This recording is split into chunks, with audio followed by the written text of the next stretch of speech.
international organizations under the pretext of the Ukrainian conflict.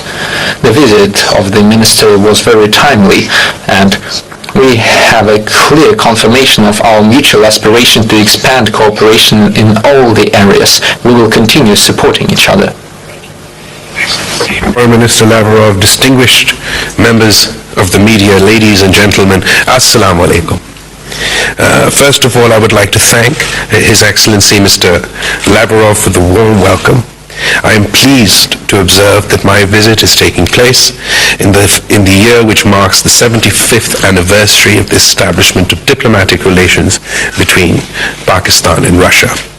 Today we had a friendly, detailed and productive discussion on all aspects of our bilateral relations as well as regional and global issues.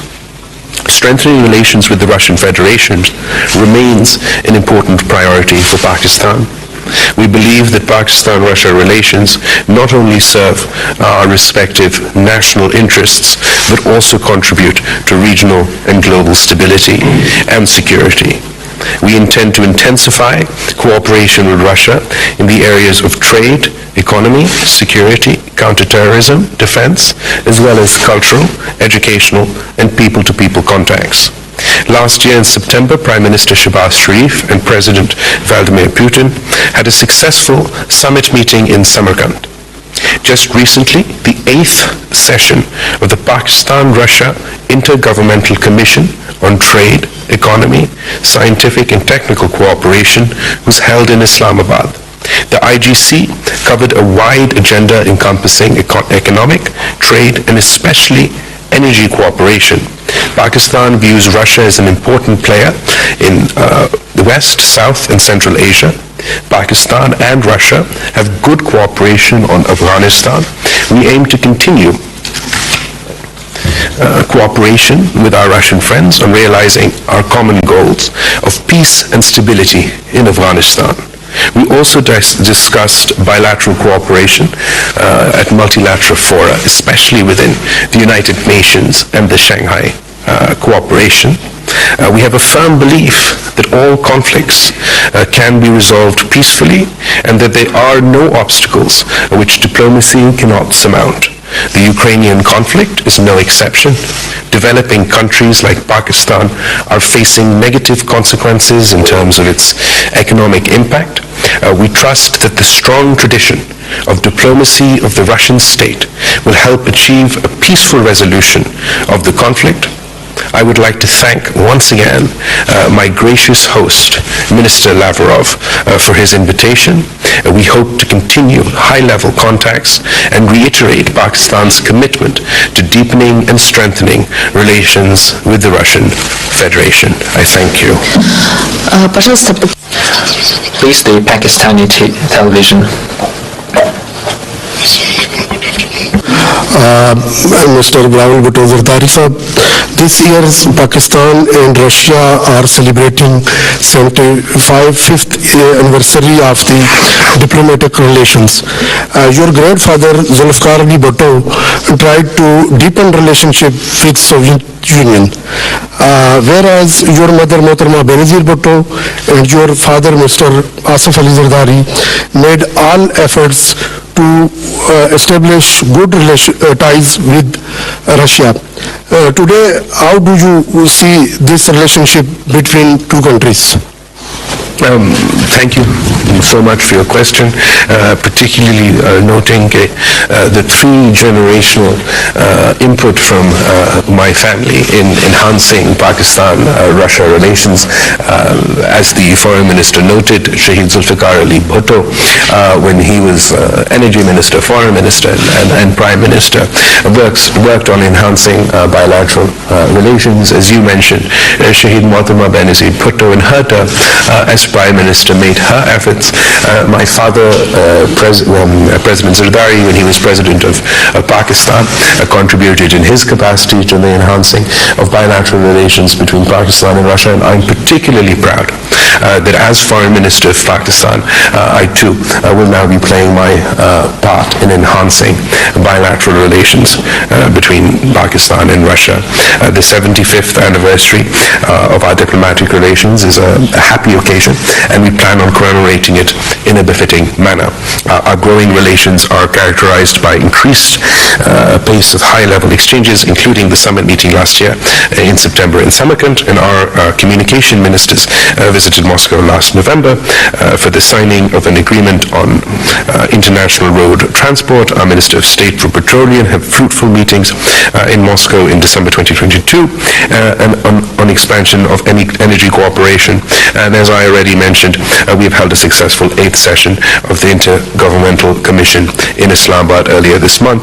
Also, the special representative of Russia and Afghanistan visited Islamabad.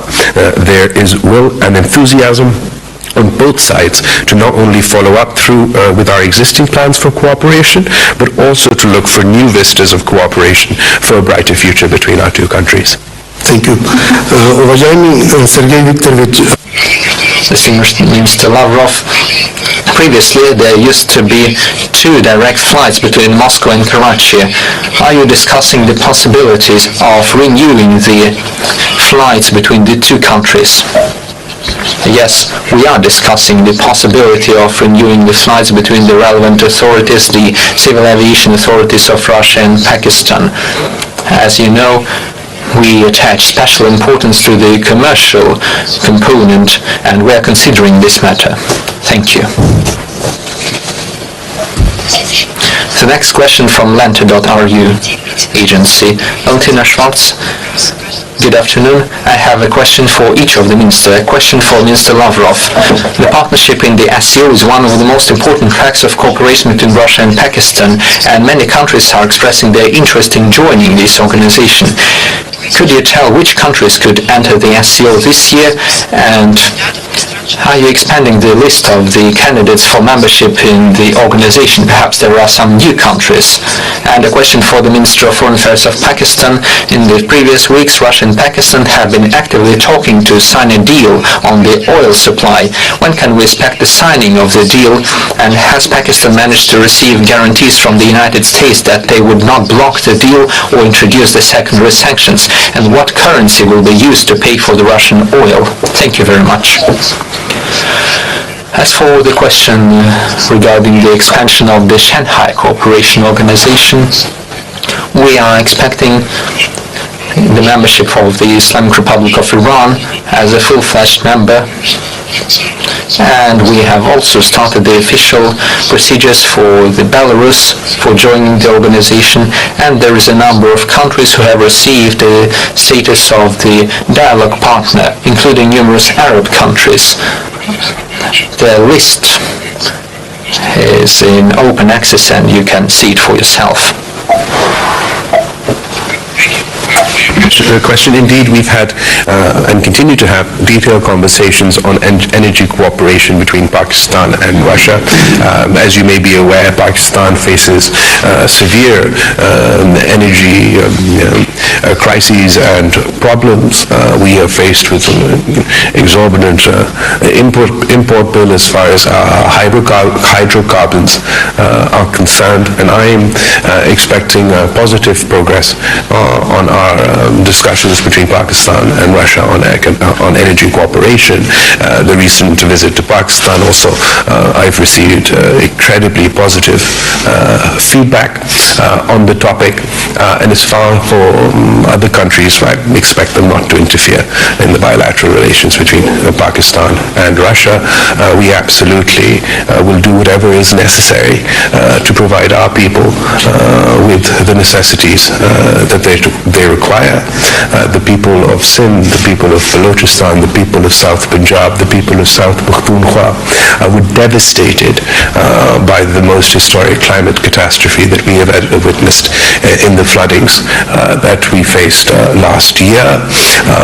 As a result of that, we have severe economic challenges that Pakistan are facing at this point in time, and we will certainly do whatever we can to alleviate, to reduce the difficulties that the poor people of Pakistan are facing. Пожалуйста, известия. Известия agency, please. Good afternoon. I have a question for both ministers. what is the status on the construction of the Pakistani stream, and when will we see the implementation of the agreements? Let me start, if I may.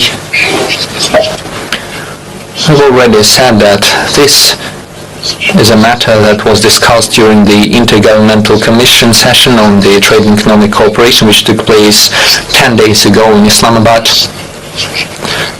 We are currently in the advanced stages of work on the agreement, and I am sure that in the near future we will see more progress. And on this matter, I would like to talk in more detail about what was mentioned in the question from my colleague regarding the guarantees of the United States that they would not interfere with our energy deals.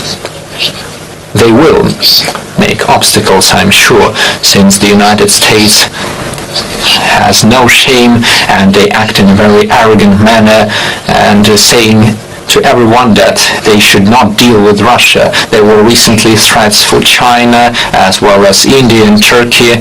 There is essentially no country which hasn't received such neo-colonial messages from the United States. But at the same time, the vast majority of the countries, including our friends from Pakistan, as mentioned once again by my colleague, are first of all guided by their legitimate national interests, the interests of developing their own economy, in the interest of helping their people, providing them with all the necessities, including energy. But we know what actions can be used by our Western colleagues. These are not only the threats of secondary sanctions, they also resort to terrorist attacks, as it happened with the explosion of the Nord Stream and Nord Stream 2. Remember, as soon as that happened, an hour or two later, the former Minister of Foreign Affairs of Poland, Mr. Sikorski, immediately wrote a tweet saying thank you to the United States of America. He quickly removed the tweet, but as it turns out, the truth cannot be hidden. And recently speaking in Congress, Madam Victoria Nuland, the Deputy Secretary of State, said that last year numerous senators and she personally and the State Department were happy to note that the Nord Streams had turned into a pile of metal at the bottom of the Baltic Sea. This is quite a ridiculous confession, but what's even funnier is the words of Mr. Olaf Scholz in his interview that was released yesterday in one of the German newspapers.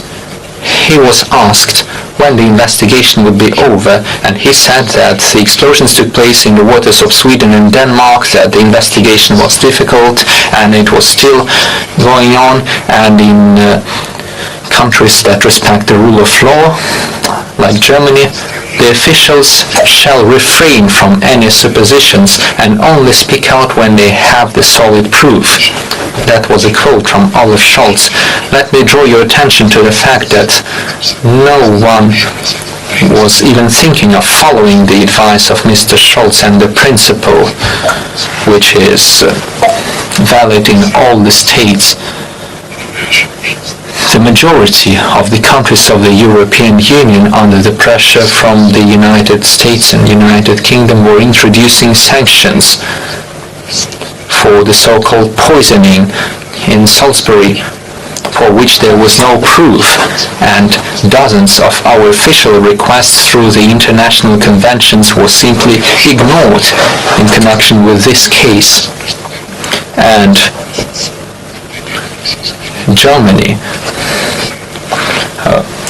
was also not cooperating with us on the supposed poisoning of Alexei Navalny. There were no documents which could confirm the accusations that they made against us in regards to this poisoning, and I really hope that Germany, guided by the principles of rule of law, will follow its principles in reality. And the United States as well, I hope, will comply with international law in accordance with their role in the global arena. As far as the back stream energy cooperation. The unity government in Pakistan is committed to meet the needs, the energy needs and other needs of the people of Pakistan, come what may. We've had detailed discussions on this, and we're hoping to see progress as far as interference is concerned. Mr. Minister, many foreign ministers will stand next to you and perhaps emphasize the divisions internationally. Pakistan sees itself as a bridge builder. We want to see cooperation regionally, internationally, and even between the great powers. We value our relationship with Russia. We don't see it as contingent to developments in international relations. We equally value our relationship with the United States and with Europe. Pakistan will consistently be a voice for peace, dialogue, and diplomacy in the international community. We have consistently advocated for a peaceful resolution to these disputes that obviously affect the people of Russia, affect the people of Ukraine, affect the people of Europe, affect the people of America, but also affect the people in the developing world. And we are hopeful that dialogue and diplomacy will prevail over polarization and conflict. Завершающий вопрос, пожалуйста. And the final question from the Sputnik Agency. Good afternoon, Ksenia Shrikalova, Sputnik Information Agency. I have a question for both ministers. According to the official statements, the meetings of the group of the Afghanistan neighbors at the ministerial level will take place in the first quarter of this year. Do you have the date and the venue for this ministerial meeting, and what are the matters that will be discussed during this meeting? And at this point, do we have an understanding regarding the creation of an inclusive government in Afghanistan, as declared by the global community as a condition for the official recognition of the current Taliban authorities in the country? Thank you.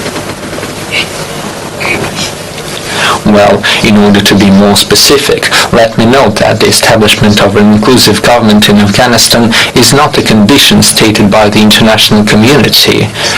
This is a commitment that was stated by the Taliban itself as they came to power in Afghanistan.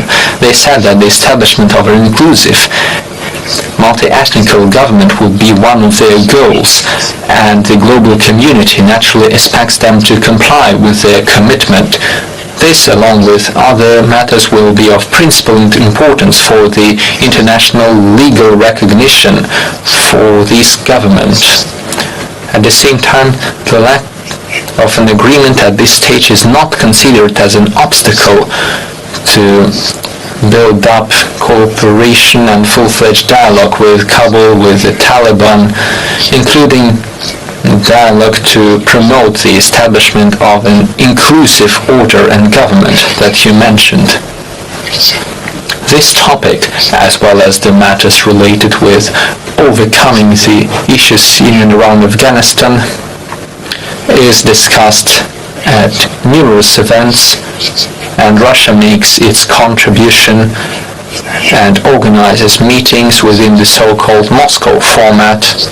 Another meeting took place last autumn, and our friends in Uzbekistan also express their active interest, and the format of Afghanistan neighbors is exactly the right format that they want to promote. Similar topics are promoted in similar formats of Afghanistan neighbors by the representatives of the People's Republic of China. The meeting is expected to take place in the first quarter of this year, that's right. As for the venue for the meeting, this will be announced later, and we will be ready to share this information with you as soon as we have it. And together with our colleagues from Pakistan, we have good cooperation in this track. As far as Afghanistan is concerned, I think that Russia and Pakistan have a lot in common in the way we view things. and I absolutely endorse what the foreign minister is saying. Whether it is the issue of an inclusive government, whether it is the issue of terrorism, whether it is the issue of rights, these are not prerequisites or demands from our side. These are promises that the interim government of Afghanistan made with the international community. These are promises that the interim government of Afghanistan made with their own people. And I believe that it would help us help them if they were to fulfill their commitments to their own people. Thank you. Thank you. नाज़रीन, बिलावल भुट्टो सरदारी की अपने रूसी हम मनसब Sergei लारोफ के हमरा मुश्तरका news conference सवालों के जवाब भी दे रहे थे। रूसी हम मनसब ने पेशावर में पेश आने वाले अंधोनाक वाक़े की शदीद अल्फाज में मजम्मत की, कहा कि इंतहाई तकलीफ दे मरहला है जिसकी जितनी भी मजम्मत की जाए वो कम है।